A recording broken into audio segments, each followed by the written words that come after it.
Okay, so good afternoon, everyone, and welcome to our virtual meeting of the Corporate Governance and Human Resources Committee of the TSHC, which is also being live streamed, as we just heard, on YouTube. In addition to our participating board members and the leadership team, I would also like to welcome our virtual audience and thank you so much for joining us here today. I would like to acknowledge that today is June 12th. As the second day of Shavuot, a Jewish holiday known as Feast of the Weeks, and it is also Filipino Heritage Day. Today's agenda will be lengthier than usual, and we have no deputations, so we'll do our best to move this agenda along so we conclude on time. Some of the key items are an update from the CEO, Tom Hunter, and Grant will present the TSHC policy plan with Christine, and bring forward some board policies report for approval. And Carol Francis will provide a report requiring approval of the people and culture policy. We also have a few items to discuss in the closed agenda prior to the Audit, Finance, and Risk Committee meeting, which follows almost immediately after we conclude this meeting. And with that, I'll go to item number 2, which is the land acknowledgement. Land acknowledgement. So the Toronto Senior Housing acknowledges that we are on the traditional territory of many nations, including the Mississaugas of the Credit, the Anishinaabe and Chippewa, the Haudenosaunee and Wendat peoples, and is now home to many diverse First Nations, Inuit, and Métis peoples.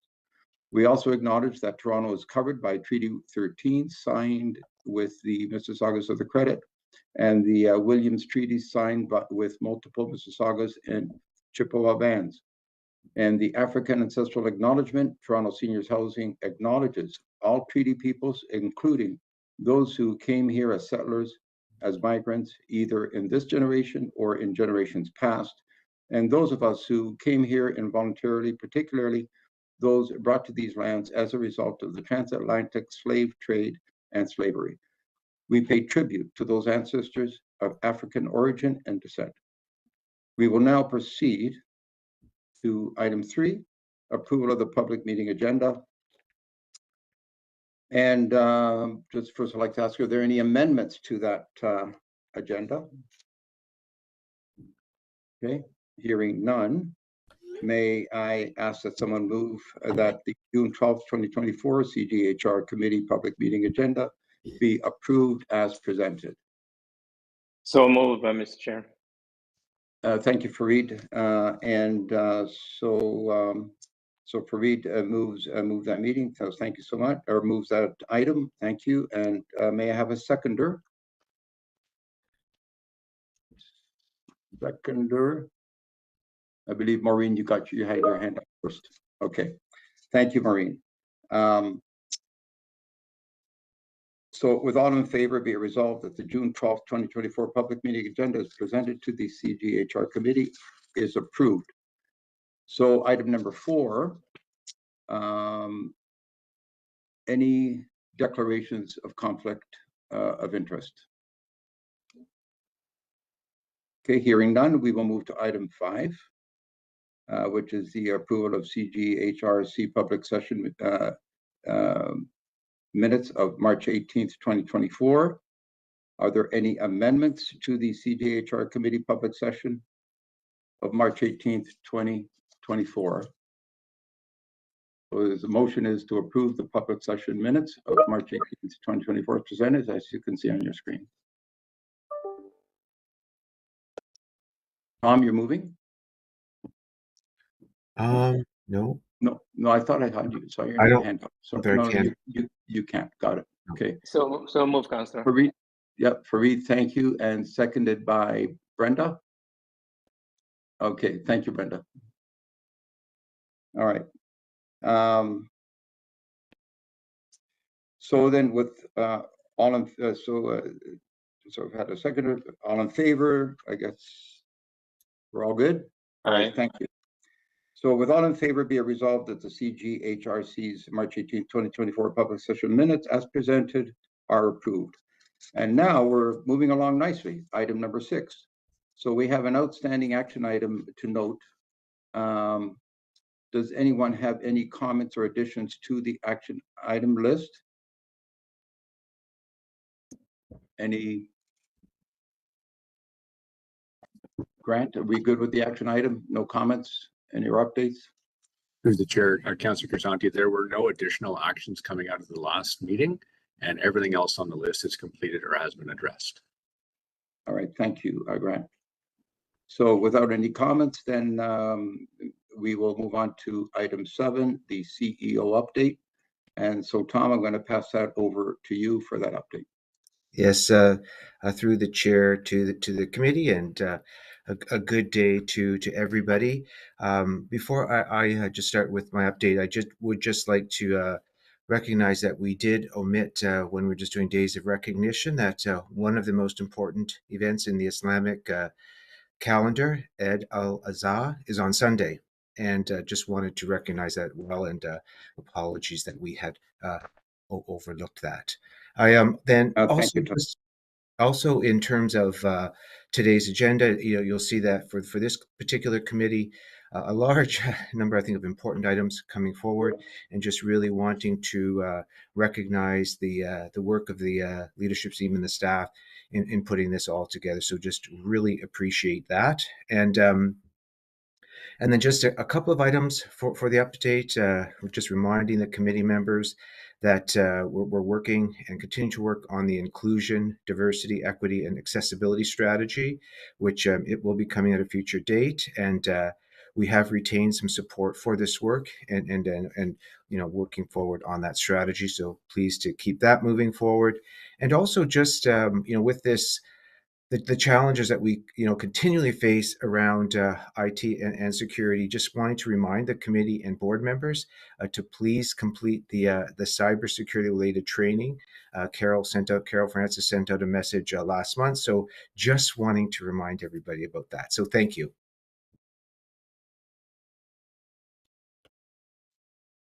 Okay, so thank you, Tom.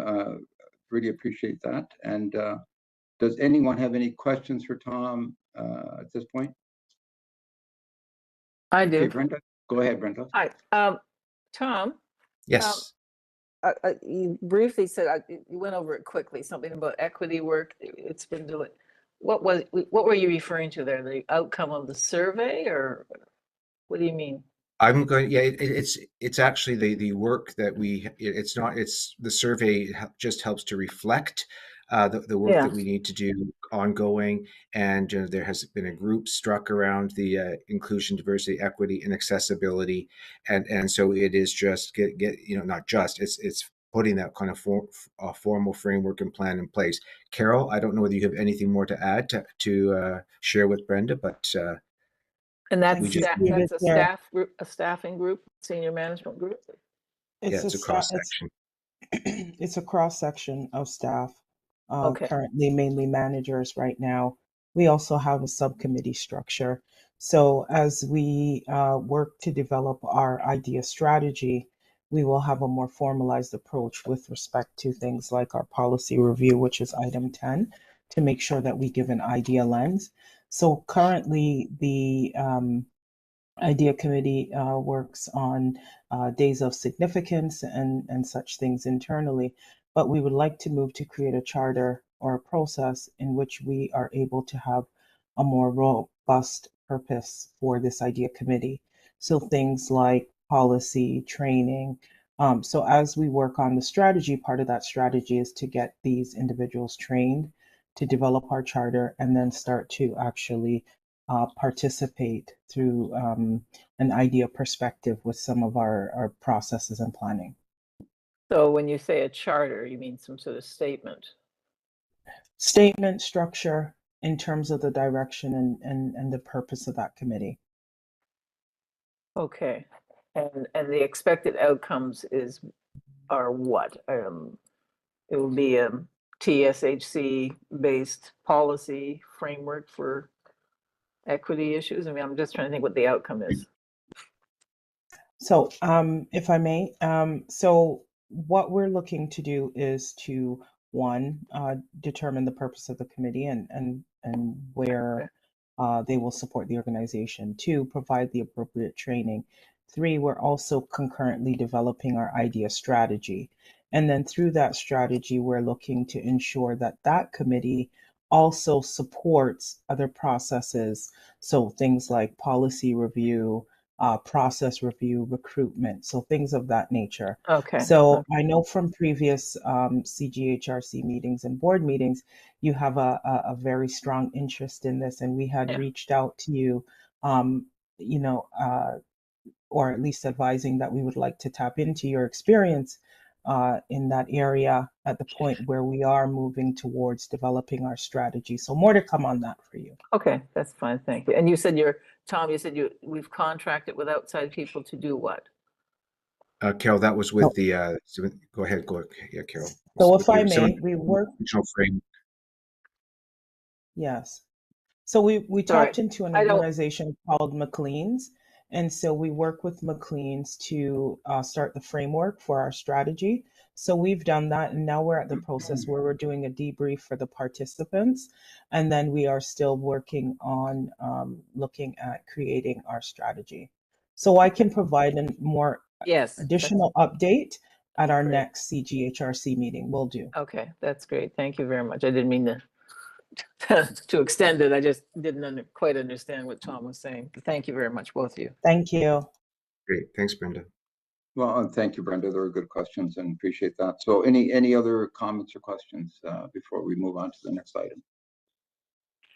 I don't see any. Okay, so then the next item 8 is the TSHC policy plan. And I'll pass that on to Grant and Christine or Christine for to present that. Thank you, Councillors. Thank you, Councillor Grisanti, and through the chair. So before you today is an update on the TSHC policy inventory and policy plan. And I'll just do a couple of brief remarks, and then I'm going to ask Christine Yan, who is on the call with us today. Christine is our strategy and policy lead within TSHC and works on the strategy and business management team, to give a brief overview.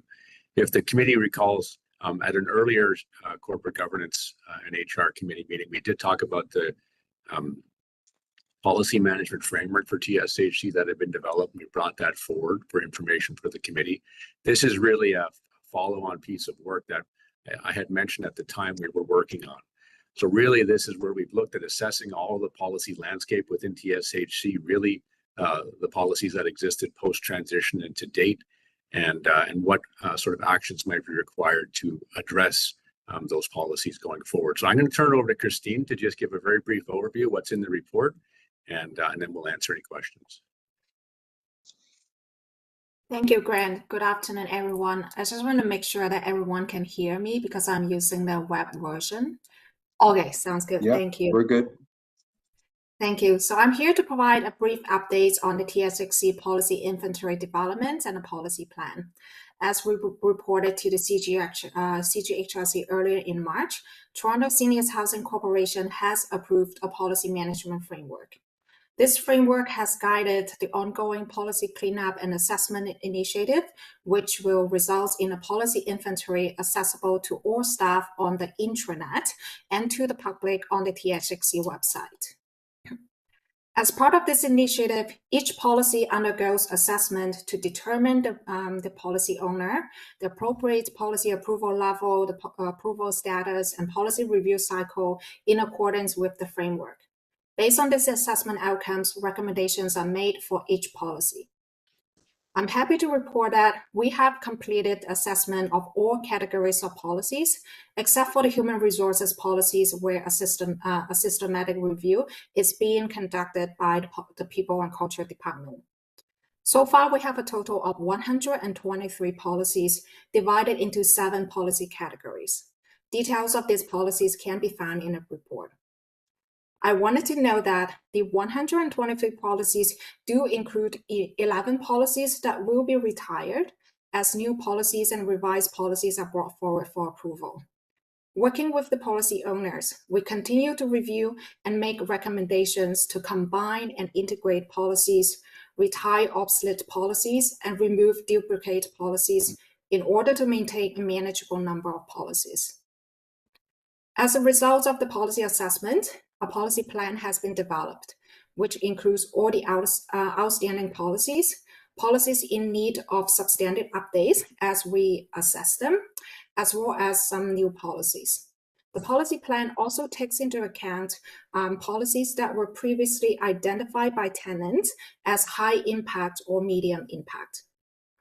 In 2024, we will be bringing forward 14 policies to the board for review and approval while retiring and merging 9 policies. In 2025, 9 policies are planned for review. You may refer to attachment 1 to this report for the policy review plan in 2024 and 2025. As the next steps, we will work with policy owners to develop work plans for policies that are on the policy plan. The review and updates of these policies will follow the process outlined in the policy management framework. Thank you very much. That's my brief updates, and I'm happy to answer any questions that you may have. Okay, got a question from Fareed. Thank you, Christine. Appreciate it. Yeah, thanks, Mr. Chair, and thanks, Christine, and thanks, Grant. I mean, I want to compliment staff, first of all, for doing this. This is a very, very comprehensive piece of work.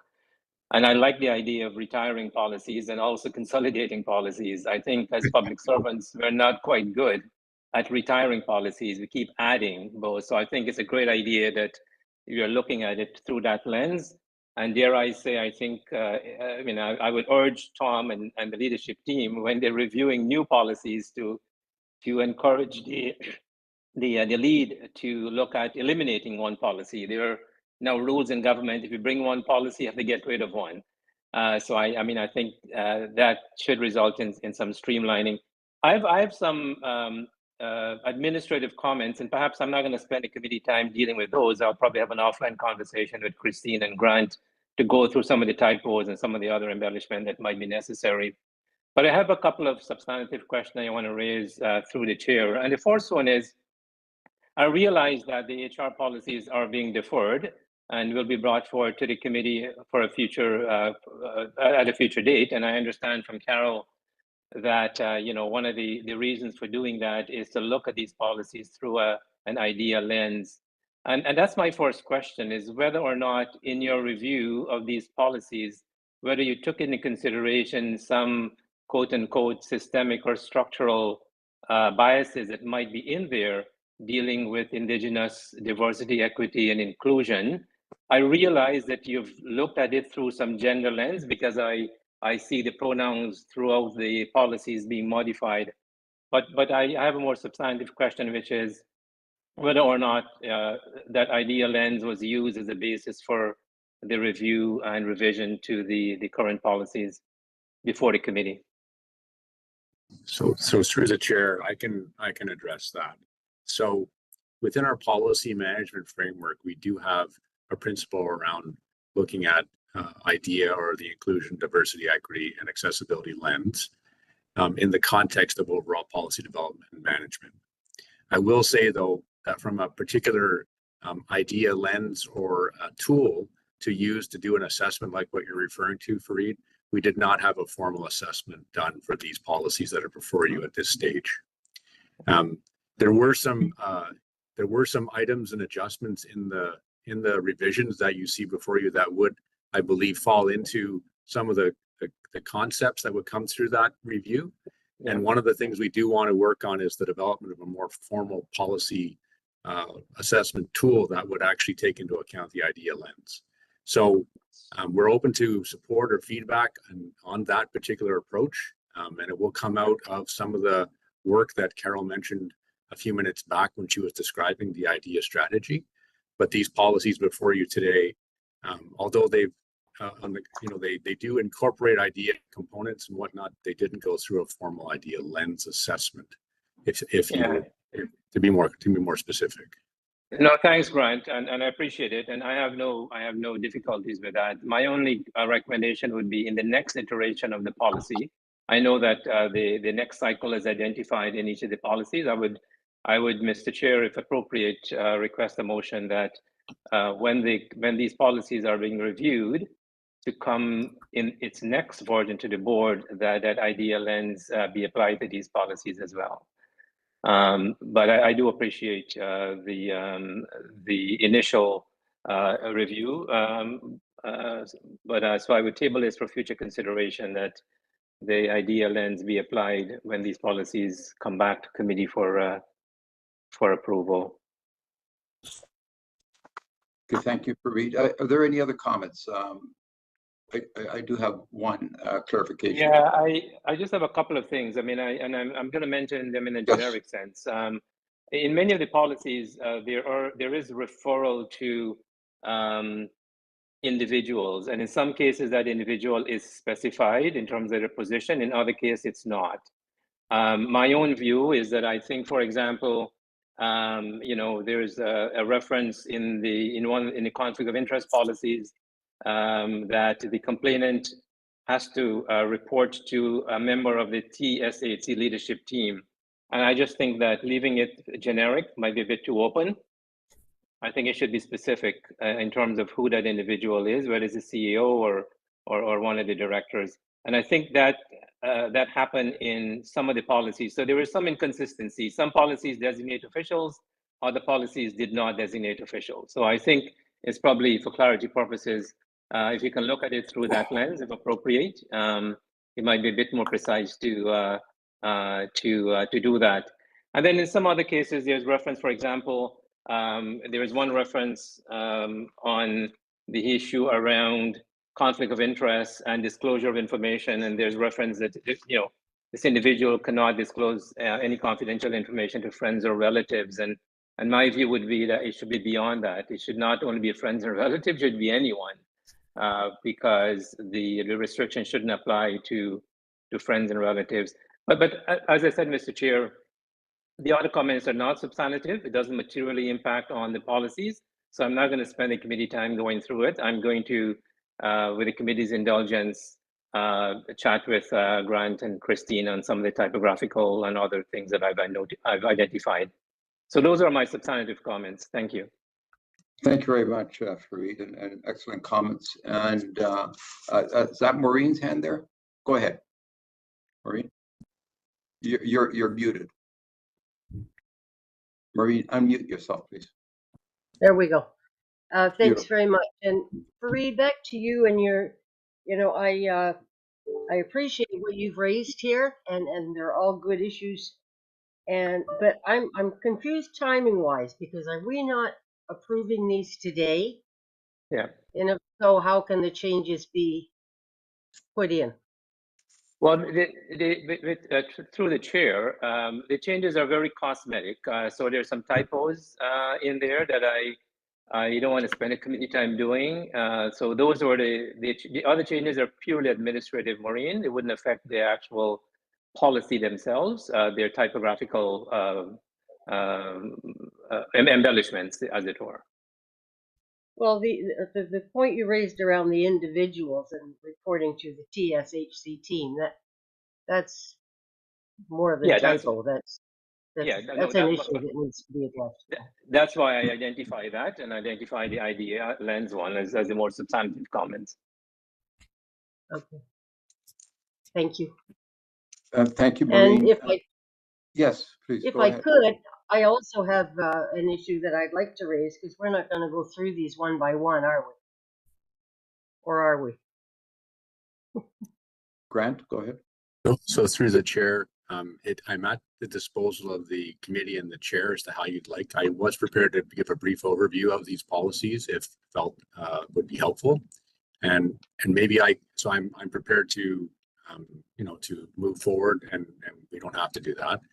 With regards to Fareed, your comments on making some of these, taking another look at some of these, if the committee would be open to moving forward with what's there with those provisos, as what you've said, essentially to look at those areas, which we would of course do before we take these to board, then we would certainly do that and as a follow-up to today's meeting. Maureen, are you okay with that? Or we can, if you want to give a quick overview, we I'm okay with that. I'm okay with that, but I do have one question around the policies. Go ahead. And I'm not sure if I'm looking in the right area or not. I'll just ask it. On page 156 in the people and culture policies, it mentions the confidentiality, and it uses tenants as an example. And the thing that I can't find, and perhaps it is somewhere else and you can direct me to that, but we now have very open communications with health service agencies around particular tenant issues. Is there anything in our policy around confidentiality about those arrangements with health services? Grant? Because health service records have always been separate. Now we're combining tenancy No. records and health service records. Through the chair, I can add that if that is happening, it should not be happening, and we will need to follow up promptly. Those health records are owned by the tenant, right? They're the owner. They are the property of the tenant or the service provider who is in the building, that they would have access to that record. But our staff, unless they have consent from the tenant, should not be accessing the health record. They are distinct. Okay. Did you have a follow-up to that, Grant? Just to clarify for me, Tom, what about the staff whose role it is to discuss the tenants with the providing service agencies? Do we have any guidelines? Yeah, through the chair to Maureen. This is you raise a very good point, and we have been working with our partners to really be clear and clarify where our staff's role starts and then ends. And Arlene has been using an analogy, which we shared with our partnership table, and I'm sure we will start using it more with our staff and tenants. But the way you need to look at that is our staff, so senior services coordinator, they can assist that tenant in kind of taking them to the door of the health services. So we can help direct them to a physician, we can help direct them to a physiotherapist, but the relationship stops there. Right. So once they kind of walk through that door, then they are with the healthcare professional. That is a separate record that is confidential, and so that makes it very defined. Okay, thanks, Tom. Yep, and it sounds like we need to really bring that home to different groups. So I appreciate the perspective. Thank you, Maureen. But I think Grant had a follow-up to your question as well, Maureen. Go ahead, Grant. Thank you, Councillor. I just wanted to sort of clarify that we have 3 different items on policy on today's agenda. The item we were just speaking to was the policy inventory and plan. The next item are the governance policies, board-related policies, and then the item after that are the people and culture policies. I know, Maureen, you were into the people and culture, one of those policies. I just wanted to clarify for the members that we might have to look through the agenda and sort of the sequence as well, just to make sure we're covering the items on the agenda. So I just wanted to appreciate that. We'll get back to that item very shortly. So Lawrence, I think you had a question on this. Yeah, I just wanted to, Grant has clarified item number 10, whistleblower protection policy. I would like to discuss that. All right. Yeah. Okay. Thank you. So I'm just going to add through another comments. I also want to just echo some of the comments that Fareed made, that I'm a big fan of consolidating and cleaning up policies. I have just a question on, I believe I have a note here that says 26 outstanding policies. These outstanding policies within this particular group, or all consolidated? So I'll start and through the chair, and I'll ask Christine possibly to clarify some of this. But in the policy assessment that was done, we also looked at policies that don't exist that should be considered potentially to be created. So outstanding policies and new policies kind of fit into that context. Within there, I'll ask her if she can speak to a couple of examples of what some of those would be. And some of these policies, just to remind the committee, not all of these come forward through committee and board. Some of these would be administrative policies as well that would be forwarded through and approved at the leadership or CEO level.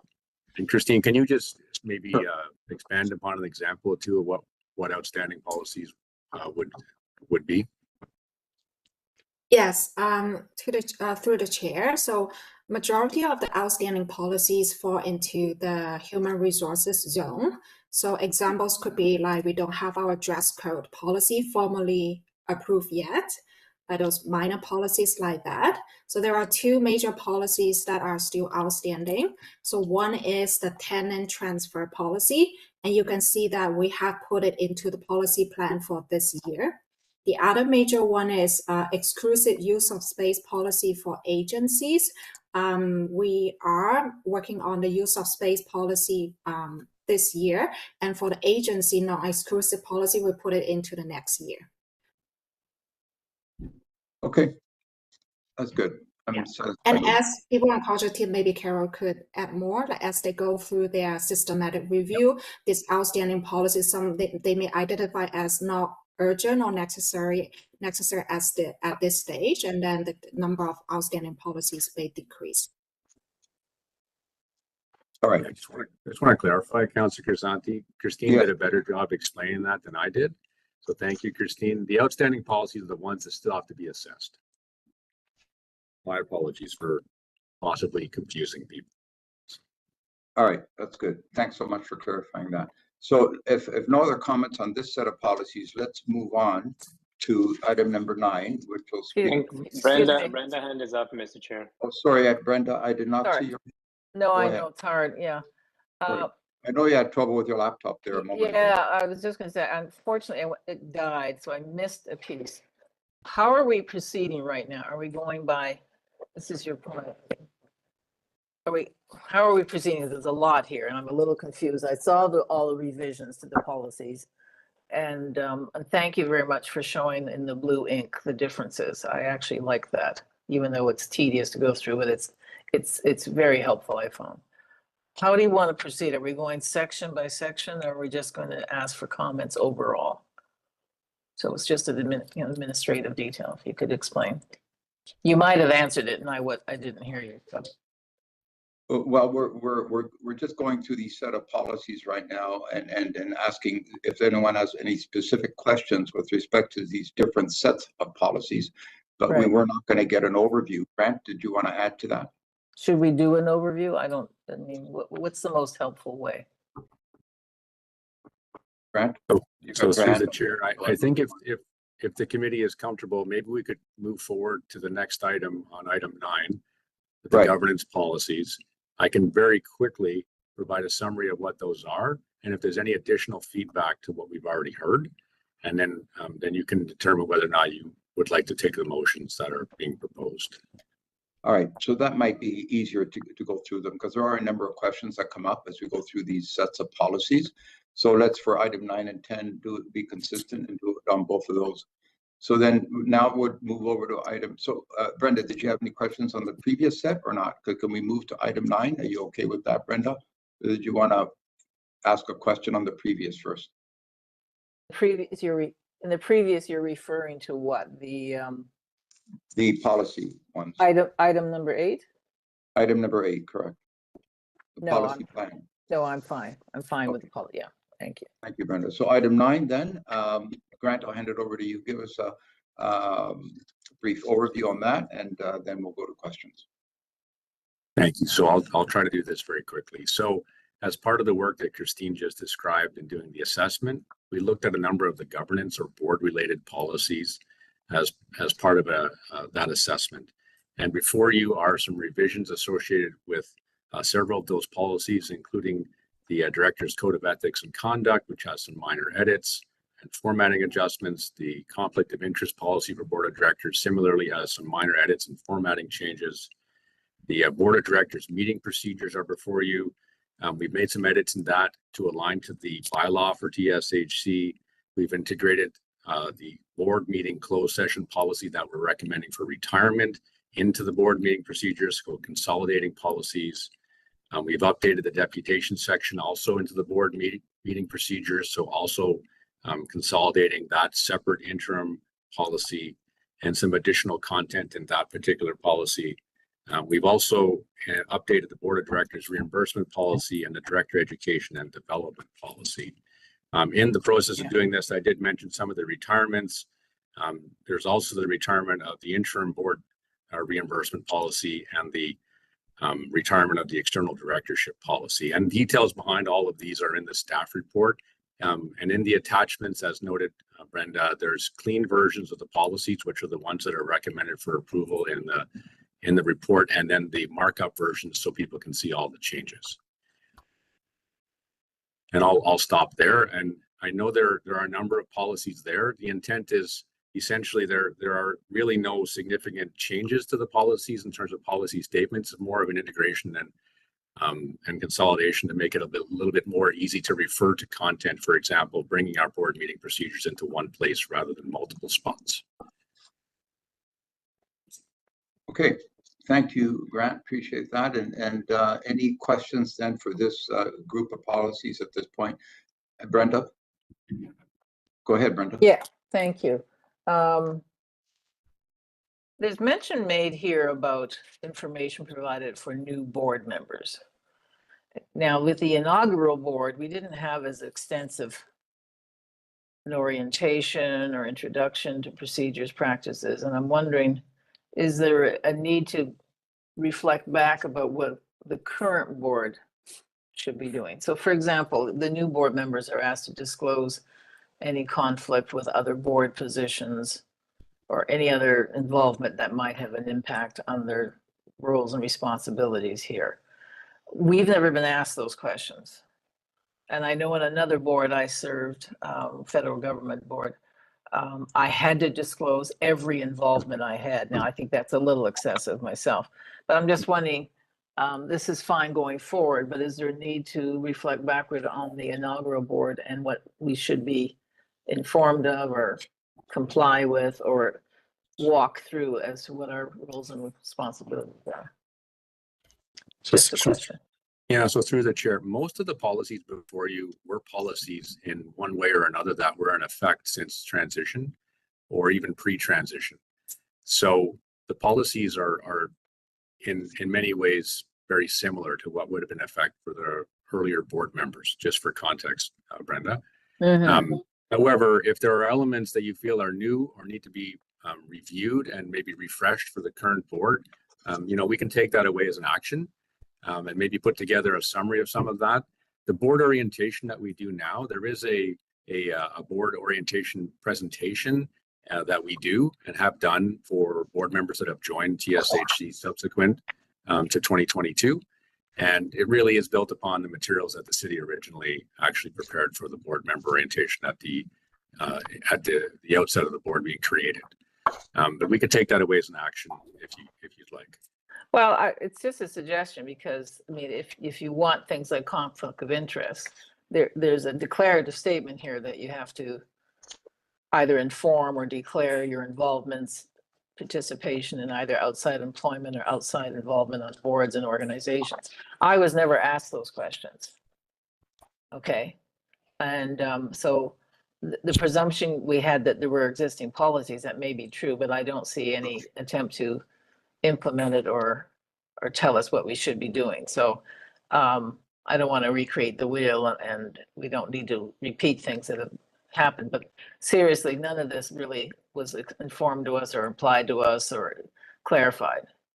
And I just think it's an important step for all board members to be, I mean, we're seeing it here now, which is helpful. But I'm just wondering if there's, I'm not certain about this, but I'm just wondering if there's a possibility we should, as the inaugural board, be informed or subject to some of these things so that we're consistent. So through I do see Fareed has his hand up. Yes. Yeah, thanks. And through you, Mr. Chair, I think Brenda raises a very important point, and I sort of made a note of that as I was going through. I think there is reference in the policy about board members signing off to have read and understood the policy. And I think to Brenda's point, if directors haven't seen or weren't notified, then I think that requirement shouldn't be implicit. So I think there is something to be said for that comment, that maybe once these policies are completed, that they should be circulated and some kind of a documentation be required from each staff member, each board member, to having read and understood the policy. I think that's an important policy consideration that I think should be addressed. The other thing is, I mean, again, I'm hesitant to get into the detail, but if we are going to, there is a reference in here, for example, to meetings being held in person, and I found that paragraph very, very complicated. In this modern age, I think we should simply say that meetings can be held either in person or electronic or a hybrid. I mean, I think it's getting very complicated when we start outlining the criteria and why people should be excused if they decide not to go in person. I think part of this process should be to streamline those policies to make it easier and simple. So I'd strongly recommend taking another look at that paragraph regarding the board of directors meeting procedures. Yeah. And then on that particular issue as well, I mean, I think there was a reduction from 48 to 24 for special meeting, and then there is a requirement for a reduction to supply information from 48 to 24 hours. And again, I think the requirement should be for 48 hours, because if members are to receive and do their due diligence, the information is quite dense sometimes, and I think getting material to the members 24 hours before, I think is a bit too rushed. So I strongly suggest that we keep the 48 hours minimum. I know that we do have 1 week as a matter of best practice, but I think if the policy is going to say something, the policy should say 48 rather than 24 hours. Whether the meeting is a regular meeting or a special meeting. Yeah.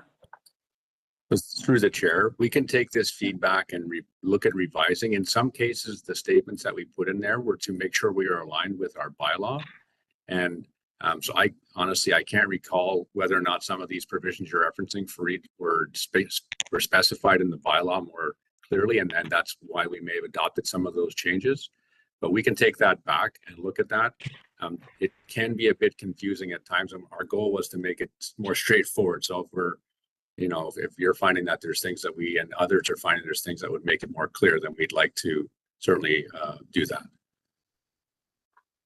Well, I like some of these suggestions, Mr. Chairman, and staff.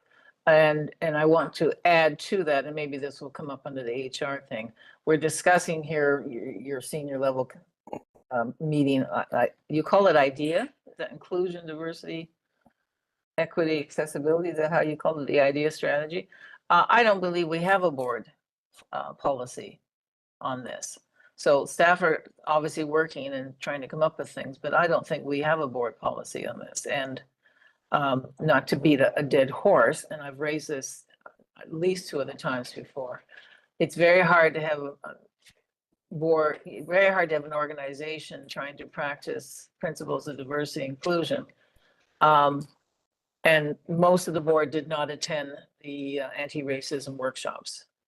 And I personally think that's a huge oversight and almost irresponsible on our part if we're going to be hounding staff and other parts of the organization to do this, and we ourselves aren't prepared to do it. So it's just, one of those things of trying to make sure the board has a policy that can also direct the senior staff. And so somehow we got to close that loop. Okay. Thank you, Brenda. We're getting some good, Grant and Fareed, some good feedback. The question of timeline on this. So we go away, we come back. At what point will we be revisiting this? I guess we'll get another kick at the can at all of these things at some point. So through the chair, Councillor Grisanti. So our intent was, based on how this conversation would go today at committee, that we would bring these policies forward to the July 18th board for approval. Okay. So that is still a consideration. There's a number of edits that are sort of popping up through the discussion here today. So we can do that, or we can alternatively bring it back to the committee at the next meeting if people would prefer, before we go to board. So, we have a path. We are, these policies, I think, are in pretty good shape to move forward. I don't think there are major revisions based on what's being brought forward here. So I think there is a path if we'd like to get them to July 18th. However, if the committee would rather have another chance to see the revisions before, it's at the committee's purview as to what you'd prefer. So, all right.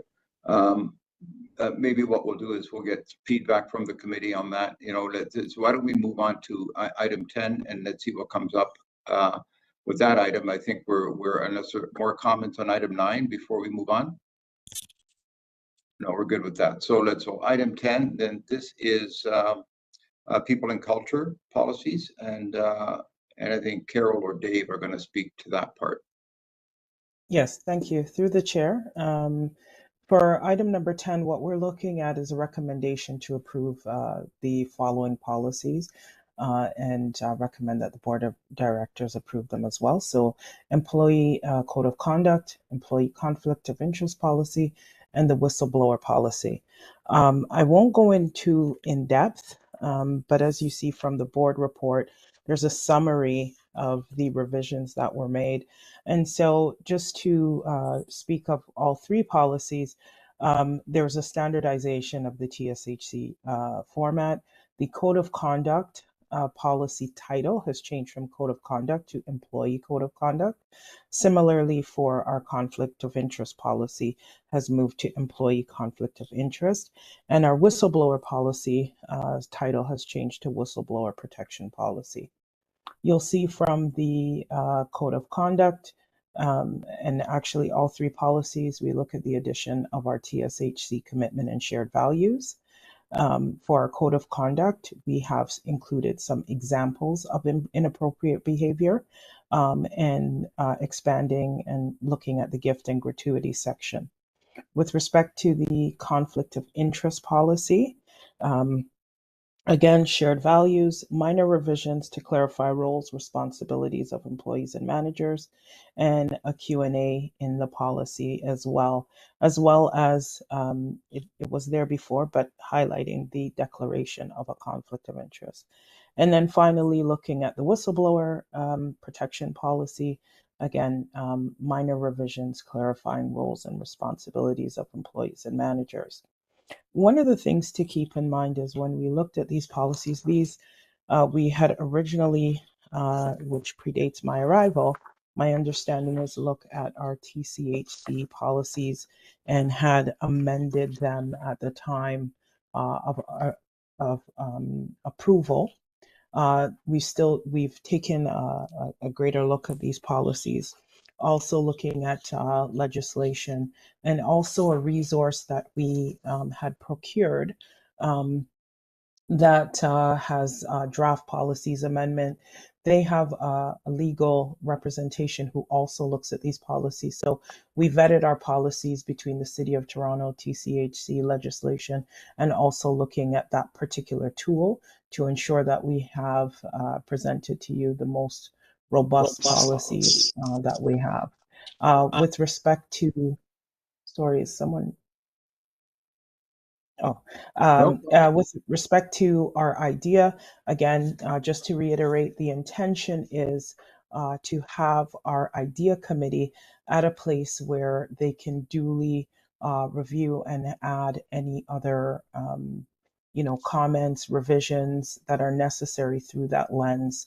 And that would be an ongoing process as well. Any questions for me? I know I went through very quickly, but I'm also mindful of the time. Okay, Lawrence?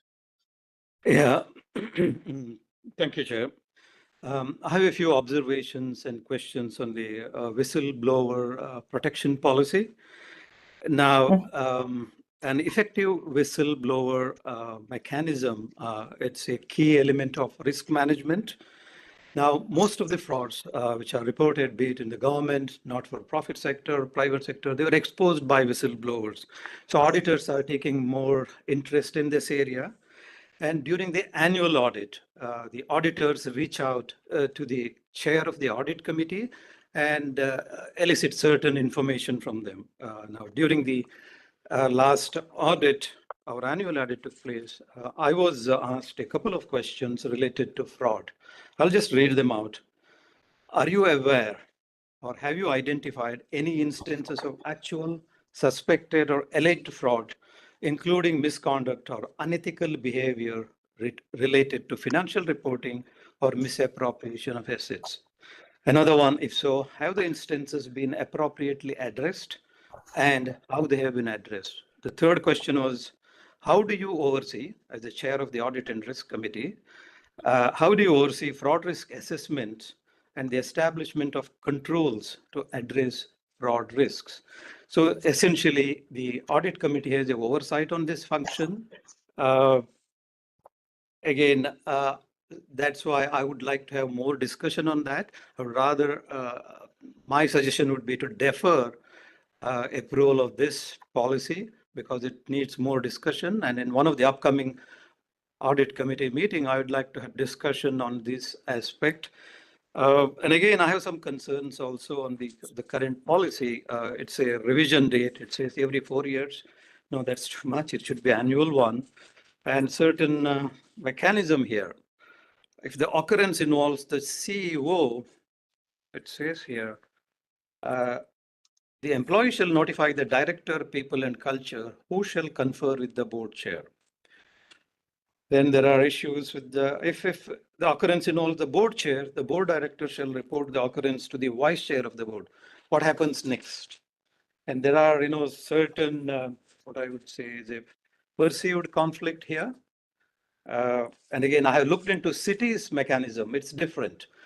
In the city of Toronto, there is, anonymous complaints are allowed. They have got, these complaints are screened and basically looked into, investigated by the Auditor General. They've got a 24/7 external hotline. They have got secure online complaint forms. So we should be looking into various other options as well, because this is an area which is significantly important for the risk management function. Lawrence, thank you. I'm just looking at the time, so I'd like to try and move this on as a little bit quicker if we could. But Carol, did you have a response or comments on what we just heard? Or?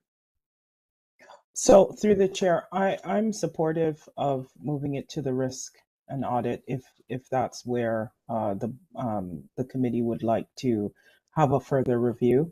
And in regards to the whistleblower process, we can delve further into the concerns that have been raised by Lawrence, and also look at the possibility of procurement of a third-party system. But we can also bring that to the next AFR review. Yeah, one of the future one, we will discuss this, and so our input might be of useful for you to revise the policy. Yes, through the chair, I'm aligned. If the committee would like to have further review of the whistleblower policy and consider the approval of the code of conduct and conflict of interest at this time, I'm supportive. Okay. Thank you, Carol. So I'm just thinking back to what we were discussing before at item number 9, and that Grant, you were suggesting that you'll take these edits back and bring it forward to the July 28th meeting for ratification. Just what are your thoughts? I think when it comes to policies, they're obviously very important to the operation of the business and the organization. And what's the downside, given us some great comments and feedback that we got to make the changes? It would additional delay to back with revisions, come back with an opportunity for a final review and say, okay, we're good to go, and then we ratify at the next meeting.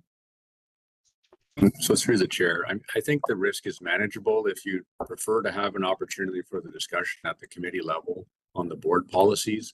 I think with regards to the employee policies or people and culture, and not to speak on Carol's behalf, I think it would be preferable to move forward, I think. So we're at the committee's preference with regards to the governance policies, and can certainly open up a window for any additional feedback and bring it back to the next committee meeting. I think it's manageable. We can work within the context of what we have right now. However, these improvements, I think, are notionally in ways things we're already doing around board procedures, for example. So I think we're trying to already move towards these things. Right. Okay. Yeah, I that's good think. feedback. Brenda, you had your hand up, Brenda? Yeah. And then we'll go to Yeah, I would support Lawrence. I think it warrants a little more review because of the risk management aspect. I would agree with that. And also whistleblower is not just financial. It may be in terms of program aspects or particularly with this integration of Health and safety, and range yeah. of service. Yes, yes. So so whistleblower can be important, and I think there's a little more focused review. Most of the other stuff I'm happy to proceed on. There were a few points I could raise, but I think I can manage them. The Okay. one was language, and I'm sorry, there's so many sheets here. I'm losing track. I'm going crazy here trying to find it. But there was an introductory statement, I think in the HR documents, talking about diversity and culture, while at the same time maintaining corporate needs and responsibilities. So it felt like as if it was in contradiction, that somehow pursuing equity and diversity, it might be at the risk of the smooth functioning of the corporation. I wholly, of course, don't support that notion. So I think it's a language thing that maybe, and it was just a simple throwaway sentence, but I think it can be indicative of your tone and your belief system when you say things like that. And that's typical, this denunciation of diversity measures now in corporate America and somewhat corporate Canada. They're backtracking on it because, and the notion is being implied that it's somehow leading to inferior performance, which it's not. So I can deal with that as a separate issue, but I think it's important to guard our language. Thank you, Brenda. And that relates to the lack of a policy. I don't think we really have a corporate policy yet on these issues. We're dabbling in different divisions. We're doing good bits of work, but I don't think we have an overarching policy yet. Fareed, I think you're going to add something there before we. Yeah, thanks, Mr. Chair. I don't have any concerns with deferring it. The only consideration I would table, though, is that if we are contemplating expanding any of the policies, I think we should also give staff and the board enough time to understand what are the fiscal and HR implications of doing so. Exactly. So, if we're going to put a regime in place that is not what we have now, I'd like to understand what are the fiscal implications of some of that. So I think it'd be helpful to have that conversation. So, I mean, if the board is inclined, I'd say, we spend the next, few weeks providing our feedback to the team, and that the team come back with a revised policy to this committee at the next meeting. So, Fareed, you're suggesting for the whole package, or just separate the whistleblower and one other? Well, I'm okay with separating the whistleblower and the other one. The only consideration I would have, though, is that if, for example, there are any amendments that in the rest of the policies, the ones that Maureen had raised, that, for example, the 48 versus 24 hours, the designation of official. In terms of conflict of interest, there is a provision in here regarding the declaration of conflict at the beginning of the meeting. My question was, what happens during the course of the meeting if a conflict arises? What is the procedure? I think I know what the procedure is, but the policy doesn't address that. But there's some of those kind of issues that I don't want to shortchange the committee not having the benefit of the penultimate draft before they approve it. So I'm okay either way, Mr. Chair. It depends on staff and the committee's recommendation. Well, I think Fareed, you made some really good comments, and that's the whole suggestion. I think that there is so many moving parts here, and we've had a very, very, very good discussion about it. So and look, when we go away after this meeting, because we got to move on, we may think of other things that we could communicate back as well over the next couple of weeks. And so let's give ourselves the time to do that. and then come back with a final package and then move on. And if the committee's will is the same as what we're just suggesting here, but I think what Fareed and Brenda are saying as well, then there's no serious downside here. I think let's get it right. 30 days more, 30 days less, but we get it right. Mr. Chair, do we have any constraints in terms of timeliness? Do we need to have certain things approved by our July board meeting? And that's what I was trying to understand. Yeah. Grant, Grant, do you have an are answer? there, sort of timelines that are critical on some of these? And if there are, let's separate those. Otherwise, let's come back with an updated version of what we just heard today, and then we'll move forward from there. Because I'm just trying to think of the scheduling here. Like our next committee meetings are what, September? Am I correct on that? So I don't want to kick things needlessly down the road if we don't need to. And I want to be cognizant, is there any time pressures, that we're under, that we have to make some decisions in the July meeting? So through the chair, there is not a time pressure, like there's not a legislative requirement for on this particular matter. This is just more of a matter of good governance and part of our governance work plan. So, I don't think we can say there's a huge risk. I think the only thing, it does impact the overall work plan that was discussed and possibly the timing of some of that. Yeah. And it may mean that we'll have to shift some of the timing later for some of the other policies. If that becomes, if they all start to bunch up a little bit too much for the next meeting, for example, because there are already quite a few on this one, which we recognize. So, well, I don't want to delay, as I say, I don't want to personally delay things needlessly, or just keep on deferring things until we, perfection is the hobgoblin or whatever, and I think I'm happy with most of this. I don't feel the need to delay, other than the whistleblower thing, which I think does deserve a little more focused time and attention. All right. So why don't we move to Lawrence? I think That's my viewpoint. Yeah. Just a small comment. Yeah, go ahead. We have these policies already in place. Most of the changes are cosmetic. Yeah. Right. As I said, whistleblower policy needs a relook. I mean, a thorough look at it. That's only request. Yeah. Thank you. Okay. So let's do that. Let's move forward and take a closer look at the whistleblower policy as a separate item. Yeah. Okay. Okay. Grant, we good? Do we need a vote for that, or we just undertake to do that? So through the chair, if you're just moving forward with receiving the reports for information at this stage, yes, you want to bring them back to a future meeting, then there's no approval required at this stage.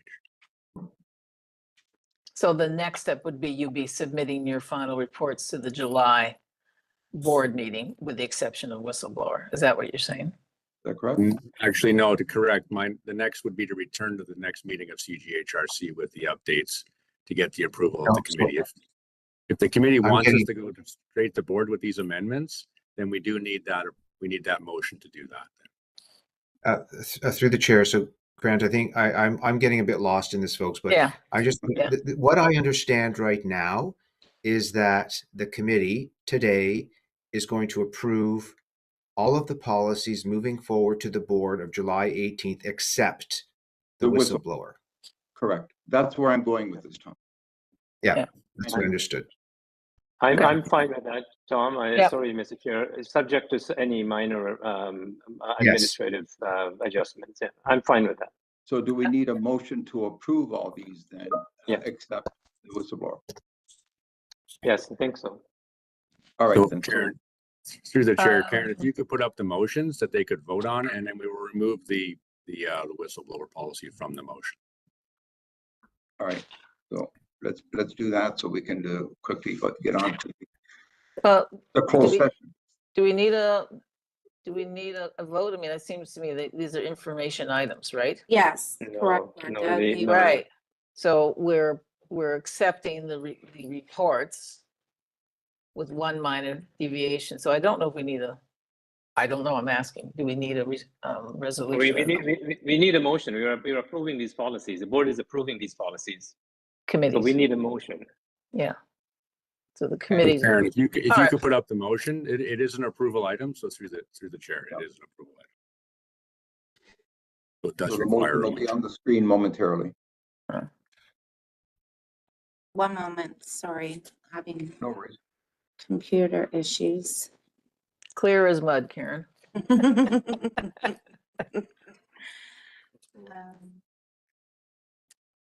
Again,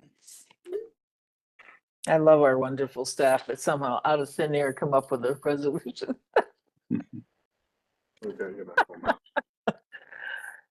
Ah, you guys are good.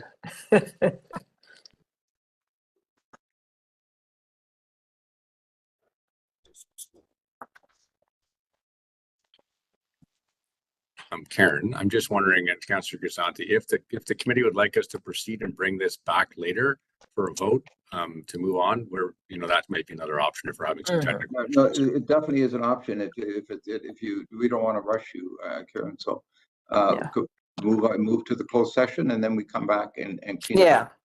yeah, that sounds good. Right. I So- was just, thank you. Okay. Thank you. No worries. So you take your time with that and we'll circle back for sure. So at this point, let's get into the closed session. We're about 20 minutes behind in our time. I'm hoping we can make up some time here. So I need someone to move that we transfer this meeting into the closed session. Fareed, you're moving, and seconded by Brenda. Thank you. So we're just moving into closed session right now. All in favor? And we're in. Aye. Approved. Go ahead.